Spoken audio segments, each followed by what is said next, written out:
कीर्तनकार संगीताताई पवारांच्या हत्येचा उलगडा झालाय। या प्रकरणामध्ये संतोष चौहान आणि अनिल विलाला असे 2 आरोपींना पोलिसांनी मध्य प्रदेश सीमेवर अटक केली आहे। हे दोन्ही आरोपी चोरी करण्यासाठी मोहाटा देवी मंदिरामध्ये आले होते आणि त्यावेळी संगीताताई जागी झाल्यानंतर दगड त्यांच्या डोक्यावर टाकून हत्या केल्याची माहिती तपासात समोर आली आहे। शक्तीपीठ महामार्गाला एकीकडे विरोध तर दुसरीकडे शेतकऱ्यांचा एक गट या समर्थनार्थ आहे।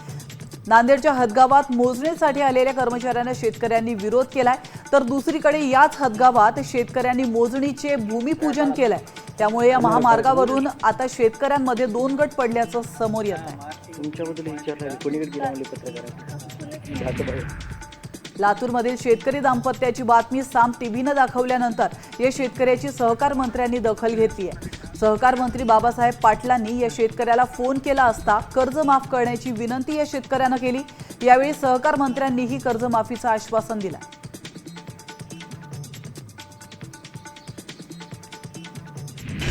गोपीचंद पडळकरांना काळं फासू आणि मराठवाड्यामध्ये फिरू देणार नाही असा इशारा जालना वंचित जिल्हाध्यक्षांनी दिलाय।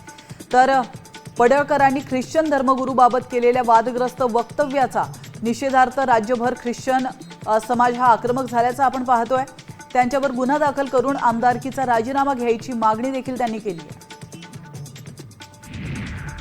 लातूरच्या औसामधील मातोळा आणि लोहटा गावमध्ये बिबट्याने हैदोस घातलाय।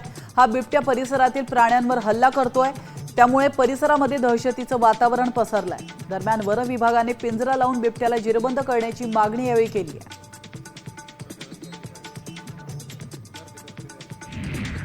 धाराशिवमध्ये शक्तीपीठ महामार्गाच्या विरोधात रास्ता रोको करणाऱ्या 40 शेतकऱ्यांवर गुन्हे दाखल करण्यात आले।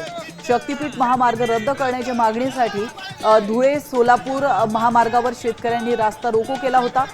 तासाभरापेक्षा जास्त काळ रस्ता अडवून धरल्यामुळे शेतकऱ्यांवर ही कारवाई करण्यात आली।